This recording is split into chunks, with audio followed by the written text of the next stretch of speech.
Welcome guys, and today I'm going to show you how you can turn off motion blur in PowerWash Simulator 2. So what you'll need to do is just open up settings right here, go to the video, and right here just copy my settings.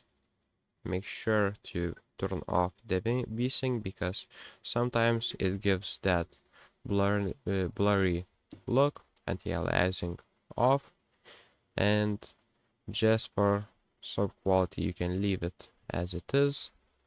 And for the gameplay, let's look at these settings. So just you can leave it everything like that. Right here you can leave it everything same. So yeah, so if you're having a motion blur, make sure the VSync is turned off. So that's pretty much it, guys. If this video was helpful, please make sure to subscribe to guide to everything, comment down below for the algorithm, and see you in the next one.